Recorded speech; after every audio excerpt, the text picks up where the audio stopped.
बहू के हाथ। घर की बहू शीना को इस बात का बड़ा घमंड था कि जिस काम में वो हाथ डालती थी वो काम अच्छा हो ही जाता है। शीना की हर बात में हाथ का इस्तेमाल जरूर होता था। एक दिन शीना का पति आकाश उससे कहता है, कल जो वो भिंडी बनाई थी ना तुमने, वाह वाह वाह वाह, मजे आ गए। मैंने अपने हाथों से बनाई थी। मेरे हाथों में वैसे भी जादू है, जिस चीज को छू लेती हूँ सोना बन जाती है। अब ये थोड़ा ज्यादा हो रहा है। मतलब अगर हर चीज को छू के सोना ही बना देती हो तुम, तो हमारे नाम के पीछे भी अंबानी ही लगा देते हम।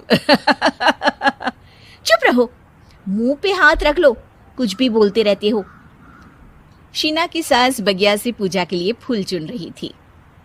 सुंदर, अति सुंदर, कितने प्यारे गुलाब के फूल हैं। भगवान जी खुश हो जाएंगे। मैंने अपने हाथों से जो पौधा लगाया था, मेरे हाथों की कोई भी चीज बेकार नहीं जाती। हाँ बेटा, सही कह रही है। इसीलिए तो तुम्हारे पिताजी से मैंने अपने बेटे के लिए तुम्हारा हाथ मांगा था। और उन्होंने हाथों हाथ में मेरा हाथ आपकी बेटी के हाथ में दे भी दिया था।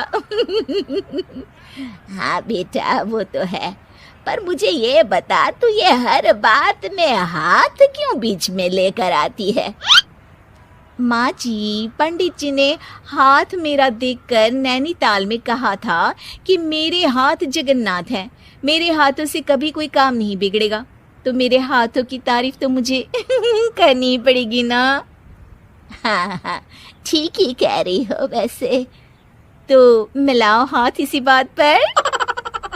शीना को न सिर्फ इस बात पे गर्व था कि उसके हाथ से सब अच्छा होता है, बल्कि घर के सारे काम भी वो पहले अपने हाथ से करती, फिर कोई दूसरा उन कामों को कर पाता।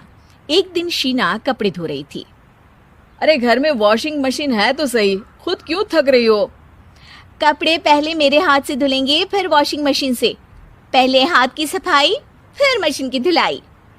अगर आज डाकू गब्बर सिंह होता ना, तो वो ये हाथ मुझे दे दे ठाकुर, तुमसे जरूर कहता, और मैं तो दिलवा भी देता तुम्हारे हाथ। हर एक काम में हाथ बटाओ, ज्यादा जुबान न चलाओ, वरना दूंगी एक उल्टे हाथ से। क्या दोगी? कपड़े दूंगी, लो निचोड़ो। ऐसे ही एक दिन, अरे बहू, ये सोफे पर चढ़कर हाथ से पंखा क्यों घुमा रही हो? माँ जी, क्योंकि मेरे हाथ से घूमेगा तो ज्यादा अच्छे से हवा देगा। अरे बेटा, फिर तो तुम गाड़ी का पहिया भी हाथ से घुमा के मायके जाया करो। एक बार आकाश ने घर पर कार लाने की बात छेड़ी। माँ, सोच रहा हूँ कि एक कार लेकर आता हूँ। ले ले बेटा, क्यों नहीं? अरे पैसे हो तो हवाई जहाज भी ले लेना। हाँ, पैसा तो हाथ का मेल है, ले लेते हैं। इस हाथ पैसे देंगी, उस हाथ कार ले लेंगी। मुझे तो लगता है कि बहू कार भी अपने हाथों से धक्का लगाकर घर लाएगी। वो तो नहीं करूंगी, लेकिन सबसे पहले स्टीयरिंग पर हाथ मैं ही लगाऊंगी, ताकि गाड़ी का आना शुभ हो। अरे घर ले आने तो दो, फिर हाथ लगा लेना। लेकिन शीना नहीं मानती। अगले दिन ही सब कार लेने जाते हैं। शीना सेल्समैन से कहती है, भैया ये कार बहुत पसंद है, पैक कर दो। अरे ओ भाग्यवान, 2 मीटर कपड़ा नहीं है जो पैक करवा ले, जरा चला कर तो देखने दो। यस सर, बिल्कुल, टेस्ट ड्राइव कीजिए ना। अरे नहीं नहीं, सबसे पहले मैं हाथ लगाऊंगी गाड़ी को, मेरे हाथ अच्छे हैं। अरे यार, हाथ तो मैं भी धोता ही हूँ, और आजकल तो सैनिटाइजर से भी धोता हूँ। मेरे काम में हाथ ना अड़ाओ। अरे टांग ना अड़ा होता है भाग्यवान, हाथ नहीं। शीना ड्राइविंग सीट पर बैठ जाती है और आकाश उसे गाड़ी के फंक्शन समझाता है। देखो शीना, ध्यान रखना, ये है स्टीयरिंग, इससे राइट लेफ्ट जाएंगे। ये है एक्सेलरेटर, इससे स्पीड कंट्रोल कर सकते हैं, और उसी के पास में है ब्रेक, जो तुम्हारी जुबान में शायद मिसिंग है। ठीक है, ज्यादा भी सिखाने की जरूरत नहीं है। मेरी माँ तो कहती है कि मैं अगर अपनी शुभ हाथ लगा दूं तो जग घूम जाए, तो ये स्टीयरिंग क्या चीज है? शीना गाड़ी स्टार्ट कर देती है और स्टीयरिंग को घुमाते हुए एक्सेलरेटर पर धीरे से पैर रखती है, और शोरूम के बाहर के एरिया में ही गाड़ी घूमने लगती है, जहाँ दूसरी गाड़ियाँ भी रखी हैं।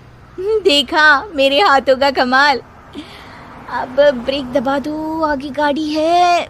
शीना आगे गाड़ी देखकर घबरा जाती है और पाँव गलती से एक्सीलरेटर पर पड़ जाता है। कार आगे खड़ी एक बड़ी गाड़ी में घुस जाती है। दोनों कार से उतरते हैं। सेल्समैन भागते हुए आता है। अरे 7 लाख की गाड़ी खरीदने आए थे और 15 लाख की गाड़ी ठोक दी। Oh my God.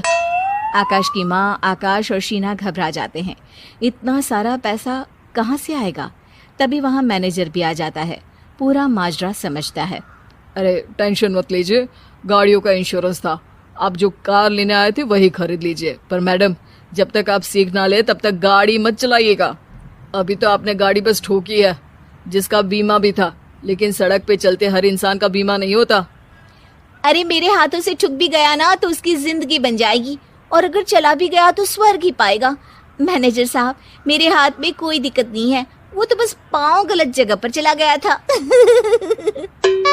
शीना की बात सुनकर आकाश अपना सर पीटता है और उसकी सास अपने हाथ से खुद का मुंह छिपा लेती है और मैनेजर हाथ जोड़कर माफी मांग लेता है।